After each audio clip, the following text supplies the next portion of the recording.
We just had an instance where people thought NATO had attacked a city in Russia. They thought the attack was originated from NATO. Wasn't the case, but a lot of people thought that, including perhaps a lot of Russians. This is the prescription sliding in the slippery slope of World War III. This is the kind of thing that can inadvertently, accidentally get us in over our heads in something we won't be able to control. This just happened. And the attacks that took place, the Ukrainians actually took attacks on the city of Pskov, how you pronounce that, my friends. My Ruski's a bit rusty. Pskov, maybe, but anyway, so guys, not only that, but Vladimir Putin has put the Satan II missile on combat duty, and on top of that, they're moving one of the major nuclear submarines, a Generalissimo something, over to the Pacific. So there's been a lot of movement and nuclear forces in Russia right now. We are aching toward a war with China, Iran. Guys, the risk of a nuclear war is existent. It's a lot bigger than we should ever want to think. And in fact, we probably are at a greater risk of nuclear war right now than we've ever been. Oh yeah, we got Russian forces going into Nicaragua. We got Chinese forces going to Nicaragua. We got the Chinese station in Cuba. Guys, this is way beyond anything we had going on in 1962. Although in 1962, we came very close. How close are we today? What's it going to take to push it over the limb?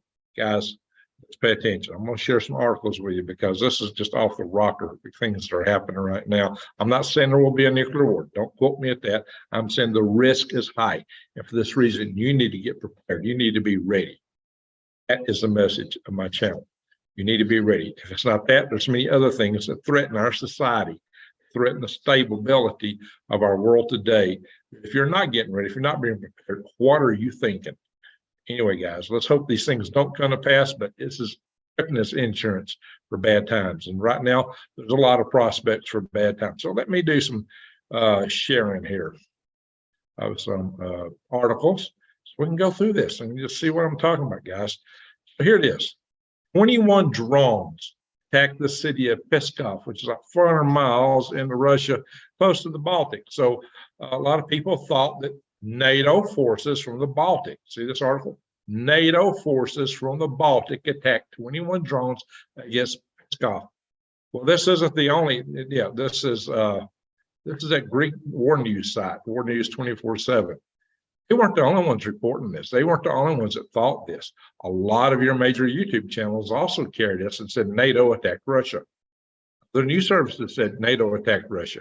Russia was saying NATO attacked Russia. Guys, this is dangerous. This is getting us in the slippery slope. And Moscow warns of direct clash with NATO. This is independent from this. This is from our good friend Dmitry Polyansky. You know, he has written along these lines before, saying that Russia should attack the West.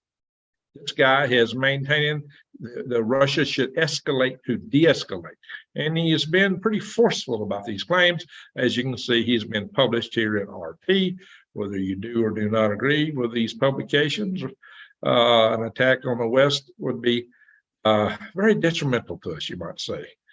But politely, no matter what side you take in this scenario here. I'm not taking sides, guys. I'm just putting out there what other folks are putting down and trying to put it together in a cogent picture to tell you that you better be prepping. That's the purpose. It's not the for tad of all these things. We're trying to drill in the urgency of the times we're in. Dmitry Polyansky is saying that now nothing can be ruled out in such an intense proxy conflict between NATO and Russia and Ukraine. Now, who would deny the idea that we're having a proxy conflict? Some people would, I suppose, but that's the danger. How much can this go on is a proxy conflict. Ukraine war, drone attack on, yeah, see, others say, oh, well, it came from inside of Russia. Yeah, that's just, these things start coming out. And not only that, finally the Ukrainians admit, oh, well, it was us. But they didn't admit that at first. So they let this go on for a bit. We could have indeed had a major escalation between NATO and Russia. For an event, if not this event, maybe some other event like it. And since we're live, I'm going to bring up the chat room right now just to see who's in here, make sure I'm not missing something really gargantuan. But I want to go through these articles before I really go straight to the chat room, guys. I mean, I'll glance over there, but the people watching in the morning, they want to hear the news first. How come this isn't coming up? I have to hit renew again. Oh, well, that's aggravating. Anyway, so let me go on because the chat room don't want to come up on my other computer for some reason. Wow, it really isn't. That's crazy. Hang on, guys. I'm going to bring this up. There we are. Sorry for folks just watching and aren't part of the chat room here. Anyway, Ukraine said, it's us. It's us. Wow, but they waited a bit. They let the whole world stew and speculate first. Even made an accusation, oh, we got a 400-mile range weapon. No, it was insiders with drones, Ukrainian insiders, infiltrators with drones inside of Russia that launched that attack. So now we got somebody in East Texas. Very good. Well, I'm in Arizona right now. It says Satan II missile on combat duty. These things can carry 10 warheads. These things could fly over attack us by flying over the South Pole. Everything we're using to monitor for nuclear missiles is monitored over the North Pole. This missile is so powerful, it can take these 10 warheads and attack us from the South Pole. Or they could have a smaller number of hypersonic glide vehicles on this. They could have much larger warheads also. So it is crazy what they can do with this Satan II missile. It is extremely powerful missile, guys. And they've been test launching it. So this missile is a clear and present danger. Russians claim they put Sarmat, an intercontinental ballistic missile, on combat duty. And here the Brits are really concerned about it because it's been said that it could sink Great Britain. Well, actually, Poseidon nuclear torpedo with a sort of bomber would be more likely to do that. But they could these could definitely fry the United Kingdom. They claim they could take out an area the size of France, an area the size of Texas, with just one of these missiles and these different warheads, which means they're going to have some very powerful warheads on this missile, guys. It is not a pretty picture. So, we got Jesse in the house. New days. Very good, Jesse. Hey, Jesse, I'm here with you in Northeast Arizona. As you well know, since you took me to dinner back a few nights ago. All right, analysis. How attacks on Russia's bombers and transport aircraft severely weaken the Kremlin. Y'all might remember that 3 months ago, we went to the Kremlin website and read their doctrine, what could cause them to launch a nuclear war. We took it from the Kremlin's website, from Russia's own mouth, the written, published doctrine. And part of the doctrine for the criteria that could cause them to launch a nuclear war included attacks on their nuclear strategic systems, their nuclear strategic capabilities, such as bombers. So as you can see, we are getting in some very gray areas here as this moves forward. You know, maybe nothing happens, but guys, it is getting gray. It is getting somewhere that we should all be concerned where this stuff is going. We shouldn't just stick our head in the sand and say everything's going to be okay. Yeah, here Russia's moving this Generalissimo Surovov, how you say it, Surovov, a strategic nuclear missile submarine carrying missiles with a range of 9,300 kilometers with nuclear warheads to the Pacific Ocean. We'll take this around the Kamchatka Peninsula. That's where they're going with it. So, guys, this is not a pretty picture. So they're redeploying their forces. What do they have up their sleeves? Anything? Or is it posturing? You tell me. Do we want to take the chance with this? Yeah, warning news. This comes up as Greek, as you can see. It's all Greek to me, but I've got it supposedly translated in English here. Ding, ding, ding. Maybe it will. Here we go. Now, see, both sides are having a tough time in this war. I've already said it's a slugfest. Carnage on first offensive, Servokin line, hundreds of Ukrainians sacrificed on the narrow strip of land. They're talking about how the Ukrainians trying to take this Tomac have made undue sacrifices, and quite a few have been lost there. You don't hear this in a lot of the news services. And here, of course, I tell you, there's all these articles out here that says Putin quaking in his boots. Putin should be scared. You figure that's all propaganda. Almost everything we're seeing on this war from either side is propaganda, 95% of it. So sometimes it tells you it's propaganda, not directly, but you should be able to read between the lines. But anyway, well, maybe he should be, huh? I don't know. Ukraine's forces broke through a major Russian defensive line. For 2 or 3 months now, I've been seeing articles claiming how Ukraine has finally broke through the first line of defense. 2 or 3 days later, Ukraine has finally broke through the first line of defense. A week later, Ukraine has finally broke through the first line of defense. I'm seeing the same thing over and over and over and over and over. Okay, have you done it? You just did it? What you keep sending the same headline out here over and over and over and over. Well, they did take a town, WWIII. So maybe they did get through the first line of defense, and maybe the next 2 won't be as arduous, since it's believed that most of the mines are on the first line, so that the Russians could retreat thereafter from the other lines. So if they can get behind, as I said before, the Russian forces and take out their railheads, which is so important for Russian logistics, then the Russian forces could indeed be in trouble. I said an if. Also, Russia's trying to get through LEHMAN'S, and that could also spell trouble for Ukraine. So there's tit for tat. This war is anything but that in terms of being determined. Although I will tell you that time is on the side of Russia, because if the Russians are willing to fight, because Russians have more people, more resources, more factories, and just as we're back in Ukraine, which we're getting kind of weak on now, we're getting a little more undecided about it. China, Iran, and North Korea are back in Russia. So Russia is at time on her side. Everything is ahead of us. Ukraine breaks Russia's strongholds, first line of defense.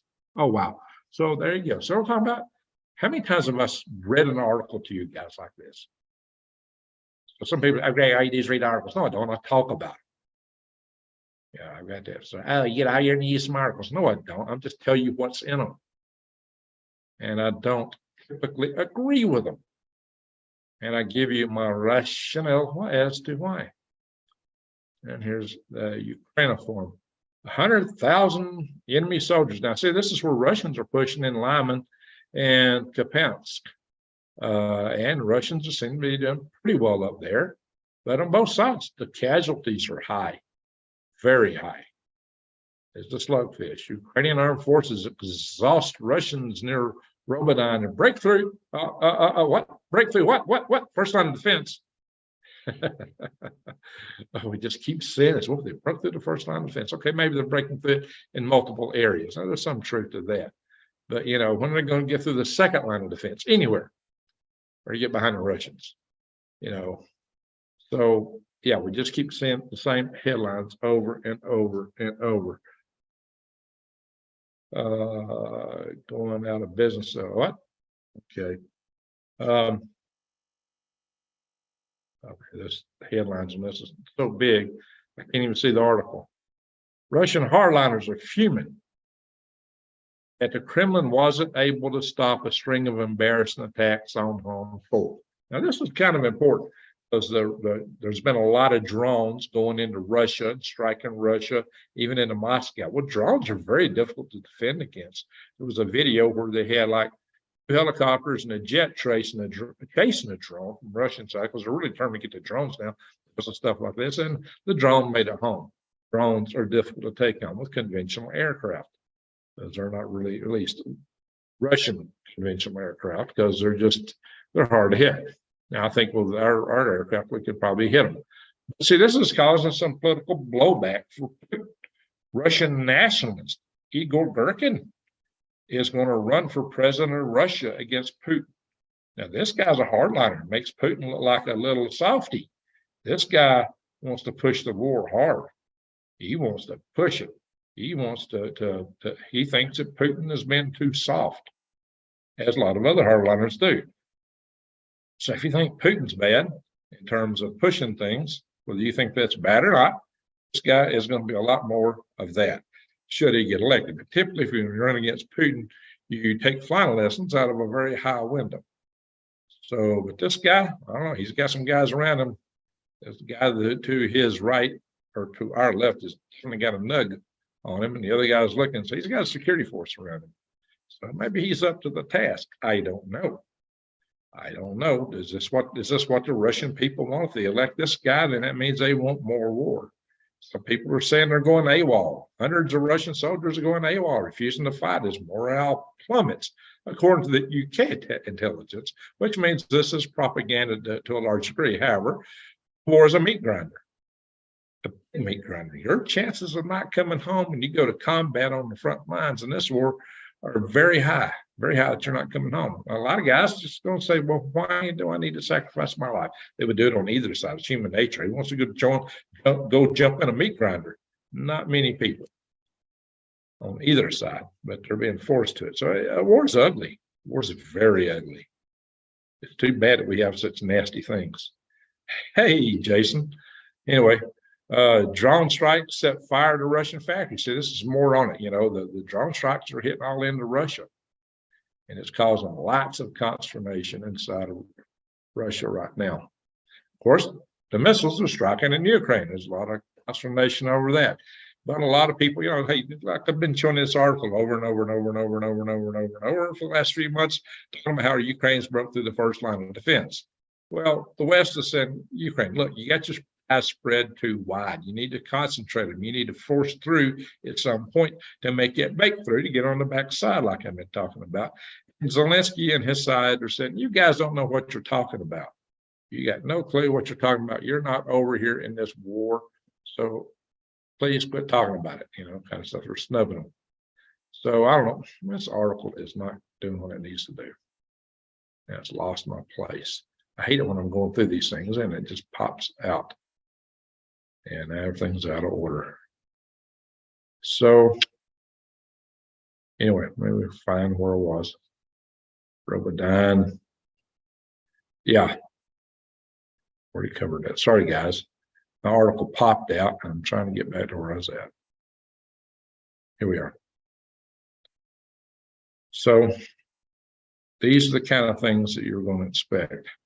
But this also means if Putin's threatened because of political discontent at home, it makes him want to take the ratchet to the next level. Maybe it makes him more tempted to follow Polanski that I mentioned earlier, who's calling for continuously to escalate to de-escalate the use of a tactical nuclear weapon. Might get more and more tempting to Putin as the challenges against him get higher and higher, because a dictator, once they lose power, usually lose their lives. It's they don't work out too well for them. Anyway, so but you know, this article here is saying, hey, Russia's dividing their forces. Some they're sending down to stop the Ukrainians from breaking through Robodyne and the Zaporizhia district, but they're also trying to invade in LEHMAN'S. So maybe they're dividing their forces too much and they could get in trouble over that. I don't know. Could be propaganda, like I said. Massive explosion, rocks, Bernatsk. Yeah, see, you got these things going all over in Russia, all these explosions. We're going to get out of Russia in a minute. We're still talking. We're going to get into weather and other things, guys. Yeah, this war news gets kind of, yeah. Ukrainian soldiers used a handheld Stinger missile to take out Russian cruise missile over Kyiv Oblast. Now, this is kind of interesting because the Stinger missiles were very popular back in the 1980s. That Ronald Reagan was sending to the Mujahideen, which later became the Taliban and probably Al-Qaeda. But they were trying to run the Russians out of Afghanistan with Stinger missiles, and it worked because these little missiles were taking down a whole lot of Russian helicopters and other aircraft. To see them now taking out cruise missiles is very interesting. But these are missiles that date back to the 80s. The production lines have been stopped. Now they're restarting the production lines, and they're finding the parts are obsolescent. You know, like maybe you had a capacitor in one application, had 3 prongs or something. Now you got something else you got to put in. You can't get that part anymore. And just various things like that happens, parts obsolescence, and they had to bring back the old retired engineers to get these things back online. So they're producing them again. And these were developed at the Redstone Arsenal in Huntsville, Alabama. It's an Army missile. Russia has developed the first line of, excuse me. Yeah, they're just talking about they're sending their troops around, and they're asking if Ukraine made it possible for Russia to do this stuff because Ukraine didn't push through. So Ukraine's not liking that. Anyway, so there's a lot of hand wringing over the whole war. What's going on? Yeah. So let's see here. Now we'll switch topics here. China has just put out a new map claiming territory in about every nation that neighbors them. China's a bully. They're claiming territory everywhere. So what have we been saying? I've been saying China's a bully for a long time. So this article here talks about 3 ways that war might start between the United States and China. And we've talked about these before. Was this article want to freak out on me? I guess it don't want me to see it. But anyway, guys, South China Sea is a big area of risk. There's also that St. Thomas Shoals that the Philippines has got a ship on, around it. We have a defense treaty with the Philippines. So there's the Philippines, Taiwan, Japan. There's many areas and ways that we could get into a war with China. And apparently they figured out there may be some way for Taiwan to get F-35s, which has got China somewhat upset. Yikes, Beijing defiant as Vietnam and Taiwan join Asian countries in rejecting China's new map. Well, China, well, how dare you oppose us taking all your territory? How dare you? How dare you oppose us taking everything that's yours? Yeah, right. Good luck, Vietnam, Philippines, and all the rest of those countries. Yeah, it's like a bully. You know, China's definitely a bully. The U.S. and Europe are splitting over Ukraine. Now, see, this is why I said time is not on Ukraine's side. The GOP's populist wing would abandon Kyiv in endanger the world's most successful military alliance. So they're talking about the United States basically splitting out of NATO. Why not? European countries have more people than the United States. They have a larger collective gross national product. Why are we spending all our treasure, sending our young boys and girls over to defend this area when they don't even pick up the ball to take care of business in their own backyard? And why do we risk getting our cities nuked over that? Give me a good answer. I'm just asking questions. What's the answer to the question I asked, folks? You tell me what you think.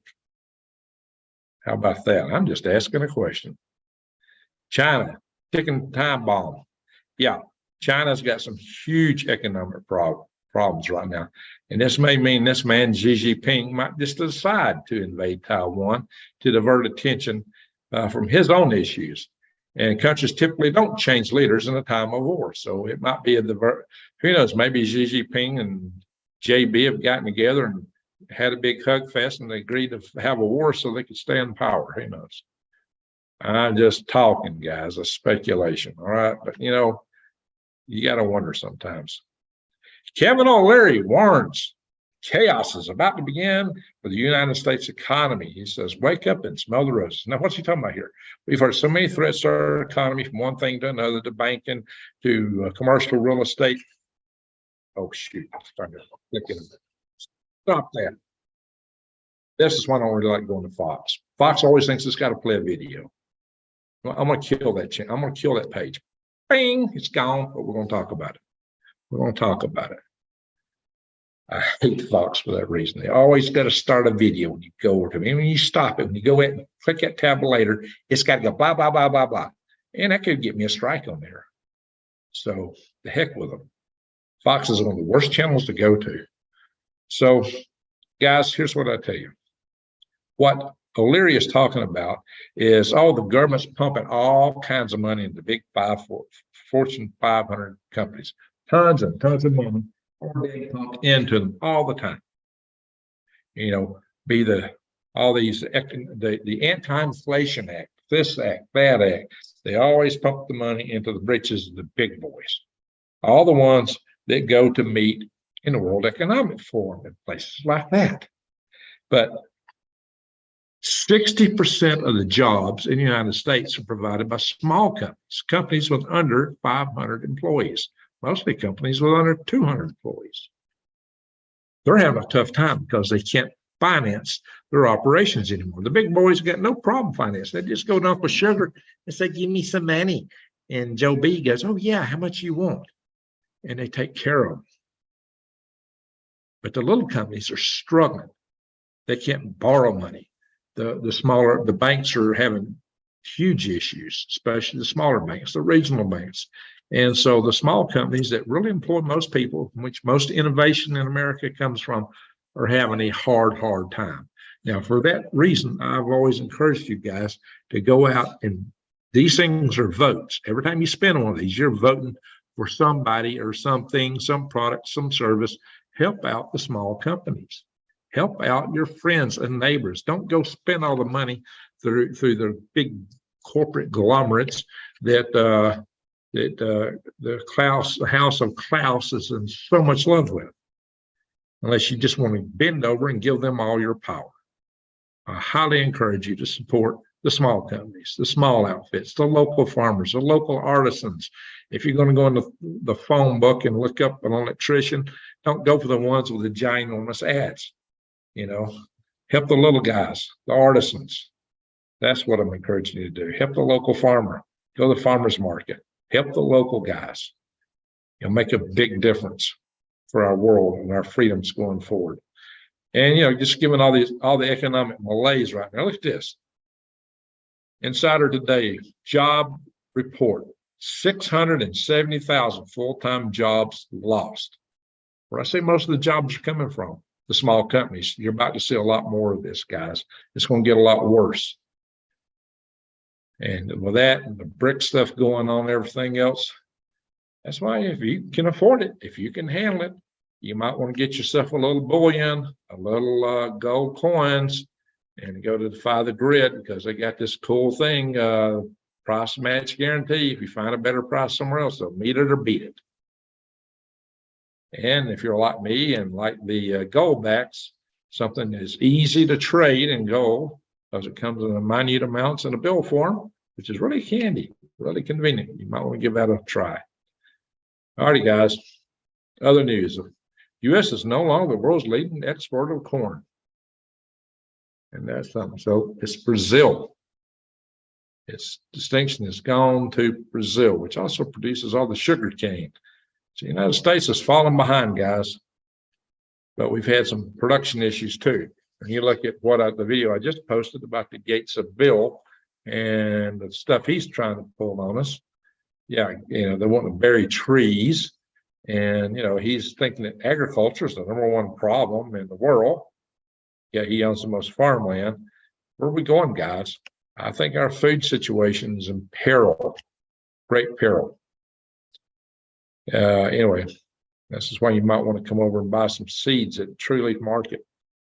But check out my links to that. I thought I had that up here. Guess not. But check out my links to WWIII Market. There it is. Hang on. Yeah, it'll be below. And why? Because growing your own food is the best way to prep. And they talk about climate emergencies, whatever. Growing your own food is an awesome way to prep. It just isn't much way around that, guys. So let's come over here. So the left, well, we know about this, the relentless war on the T-man and everyone who disagrees with the left. What happened to freedom of speech? That's what we need, because when you have freedom of speech, when everybody's allowed to come to the table and say their piece, be it right or wrong, give them a chance to say it. They're either going to make sense or make themselves a fool, or at least get the discussion started to the point that people can choose from themselves. In the end, the truth tends to float up. So I'm a big believer in freedom of speech, guys. And all this, but you can't say that because it might offend me. Well, then you need to get a thick skin and put on some big boy pants and get in there and have a debate. Don't try to defend your ideology by keeping somebody else from saying what they believe. Defend it by bringing the best ideas to the table. And if you can't do that, then your ideas might be indefensible and maybe they should lose in the court of public opinion. Just saying. You might be wrong if the only way you can defend your point is by stopping somebody else from saying their point. All righty, guys. Guys, it's getting weird. Here's a guy who was paralyzed until he put a chip in his brain. Wow, where are we going? Where are we going? All right, that's that veggie news I just did to you guys. Truly market. Let's do weather. I'll check the chat room here. We got 169 in the room. Awesome, awesome. We'll check the chat room here in a minute. Gregory Stevens. I remember when everyone had a garden. Yeah, me too. All right, we got this storm where I believe that might be Kurt, or unless it's Franklin. There's one here called Gert somewhere.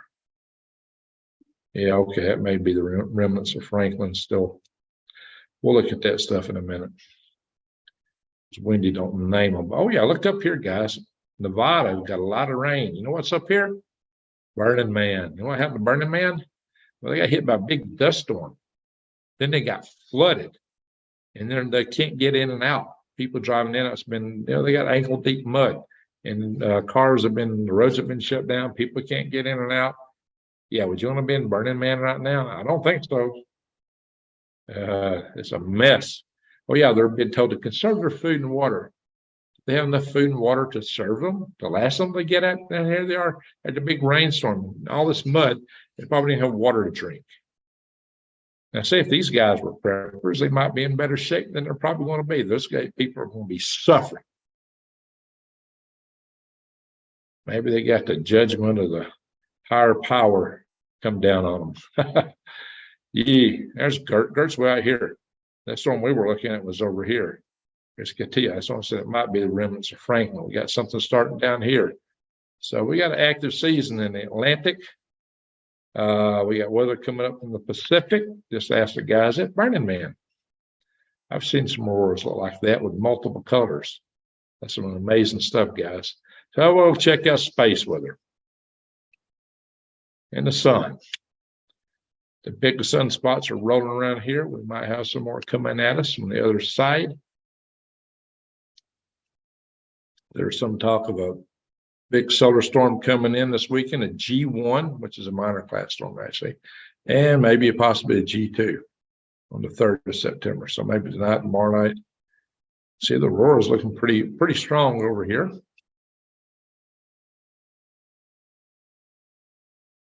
All right, New Days is going to be in sunlight in a couple of hours.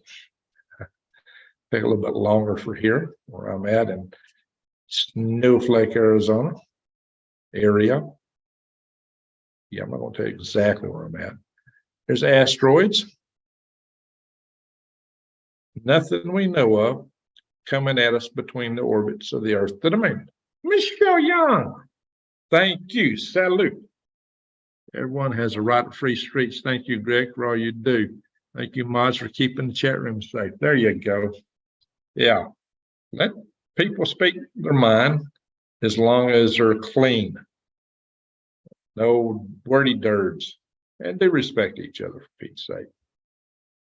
But we can respectfully discuss anything we want to, as long as it's discussion. But be civil. Oh, I got some recent earthquakes. Look up here. 2.5, Lawrence, Nebraska. Hawaii is just started rocking. Puerto Rico is always rocking.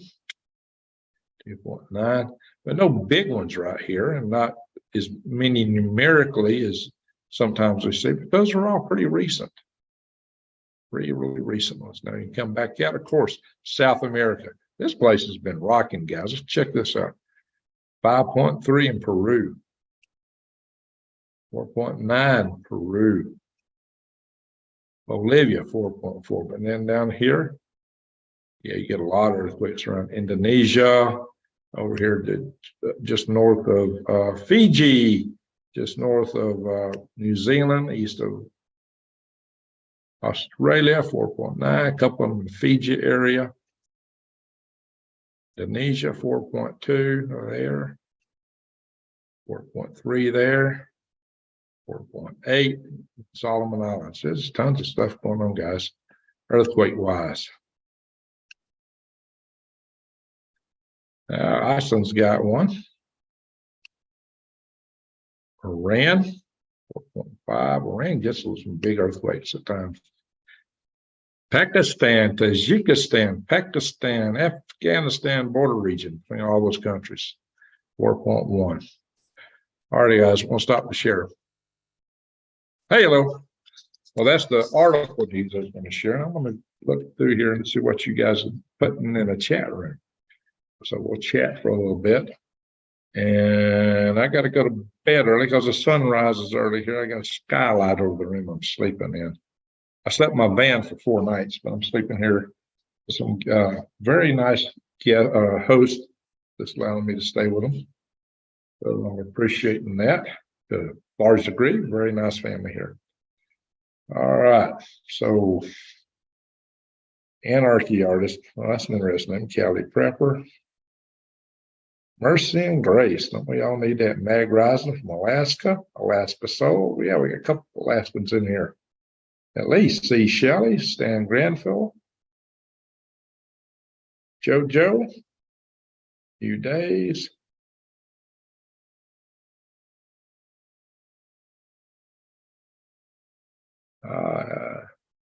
They said that. Jan Kitson. I hope I said that right. Straight Kitten. Good to see you. Bobby Birch. Leslie Greenfield. All right, Stan and the wife. I take it. K. Parker Frazier. Wow, okay, it's a hybrid name, Parker Frazier. News Now Network. That's a good one. Yeah, people want to check out. So what kind of channel he's got there? All right. Everybody's talking to each other. That's good. Ridley Mirror. Very, very last one out of business cell. Oh.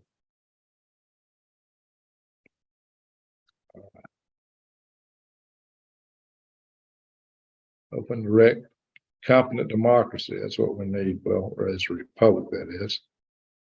Choctaw Two Sticks. That's a good name. Ukrainian soldiers have balls of steel. They're fighting their asses off. I wouldn't want to be there. I wouldn't want to be there either. That's a bad place to be for anybody on either side. Marvin Fun Time. Thank you for sharing the links, New Days.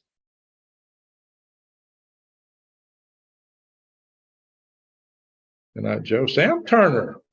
He says, both sides, West and East, have nothing but morons running their governments and their military.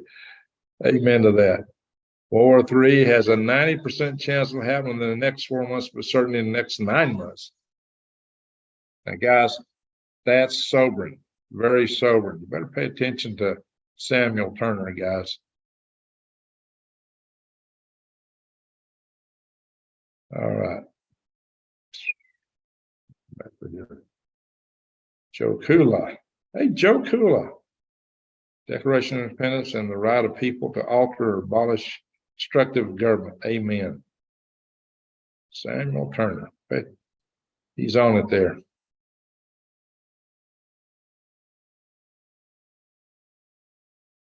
Last one. So Gigi, I would take a closer look at Helens and Rainier. Oh, we're talking about the volcanoes, Mount St. Helens and Mount Rainier. Yeah, they're squawking, guys. They are squawking. You think it's weather wars, says Juanita. Some people think it is. You know, Cohen at one time, who had been Secretary of Defense, claimed that we had those kind of capabilities. And there seems to be, it looks almost like tit for tat in weather disasters between China and the United States. But, I don't know. Hard to say, guys. Hard to say. That's a tall order. Tall order. GG Space Force will be doing a test launch on the 5th and 6th of an ICBM. They say it's a test and won't have a boom on it, but yeah, you got to wonder, right? Oh yeah, well, by the way, guys, I'm on NTD, which is the parent news company for Epic Times. I was in an interview on there. I'll post it probably tonight or tomorrow. You got to sign up to watch it. But I did an interview, and originally I was slated to talk about the Chinese balloons, but something happened and they didn't get me in that show. So now they got me talking about UAPs or UFOs, basically. You might want to check that out. I'll try to show me 2 days tonight or tomorrow, or really soon. I'll put a link on. I'll probably put it in the community page, so you can check that out. All righty, folks. It's getting kind of late here already. Let's pray for New Days because she just had a major surgery. See, Shelley. Thank you, see, Shelley. Thank you very much. Let's pray for Randy Bly, the Blue Bottle Bunny Farm. Has some major issues, but the prayers seem to be helping. We can pray for Judy Dowell. She's not in the house right now, but she's having some issues. Of course, we need to pray for Granny Atlanta and her granddaughter Kaylee. I'll see the one of them in the house tonight. Bobby Iker says America has no business in Ukraine, period. Yeah, like I said, I asked the question. Soldiers come on PSD, cannot get help, yet billions go to Ukraine. Yeah, it's pretty sad we're not taking care of our own. But that, why is Europe not taking care of their own backyard? I just asked that earlier as a question. Maybe somebody can answer it. Where in the are you hiding out? Hey, Slim, I'm with some friends right now here in the area of Snowflake, Arizona. I do have some property in the area. I'm trying to get a road put into it. Been a lot of issues with that. Prayers for all. There you go. So I believe in the power of prayer. Now, this is not a religious channel. I'm going to tell you how to pray. You got a prayer request listed.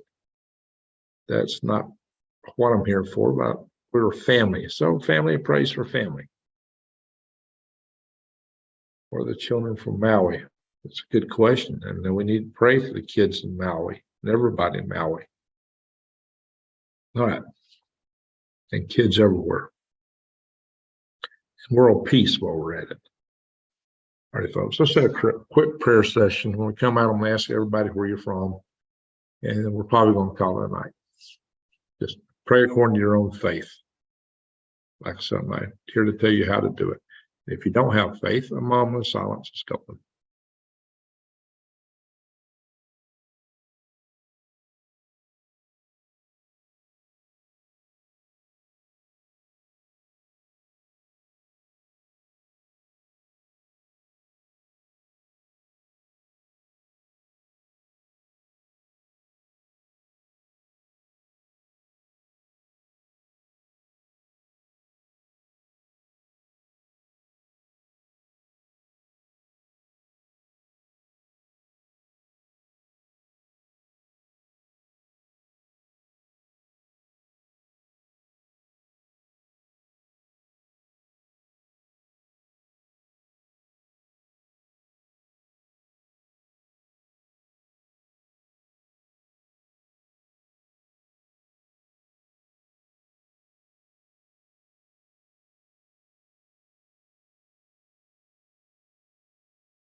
Amen. There's the world. Amen. Can move mountains. Amen. Jesse says CM3, every seat, bench, bed has storage ability. There we go. All right, everybody. Tell us where you're from. Tell us where you're at, where you're from, whichever. Here, Snowflake, Arizona. 107. Well, thank you, Arnold Smith. Severely late. Yeah, we're wrapping up. You can watch it on the rewind. I give my blessings and send my energies to those who need it. Very good. Iron Fist Dave, thanks for the prayer sessions. I'm in Flagstaff. Oh, you're real close. Flagstaff. Marvin Fun Time. All right, Gregory Stevens, Illinois. All right, we got Bella Vista, Arkansas. Michelle. Juanita is in Pennsylvania. Rodney is prayers from Australia. Hey, Rodney. No soup for green grapes. Tiffany Harrison. What? No soup for green grapes. Oh, Lordy. What's up, Stray Kitten? Hillsboro, Oregon. Wasilla, Alaska. Very good. Northern California. Arkansas. Foothills in North Carolina. Hey, yeah, that's a cool place. Southern Colorado. Hey, Zen. All right, we got South Florida, Tulsa, Oklahoma. And we got probably a couple in here from Tulsa, I would say. I saw Jason in here earlier. Ravens, New York. That's Walton, Texas. East Texas, Missouri. Maine. Gulfport, Mississippi. Houston. Hey, CM3. Good to see you. New Hampshire, up by Albany. Okay, Gregory Brown. All righty, folks. Hey, we had some good super chats. And I thank you, super chatters. Thank you, mods. Thank you, everyone, for watching. Always remember this. As light dispels dark, love dispels hate. Go ahead and shine your love light in the world. Keep your eyes wide open, head on a swivel at all times. Lynette, Alabama. Very good. San Diego. Jason Mills. Want to stop World War III? Just close the entrances to their bunkers. Yeah. Maybe fill them full of water. Diesel fuel. Stairway to heaven. Very good. All right. So, Cleburne, Texas. Have a shipping container. That's a good start. All righty. Yes, Michelle. Good night. So once again, thank you, super chatters. Thank you, mods. Thank you, everyone, for watching. And to one and all, a very happy, hearty Labor Day weekend.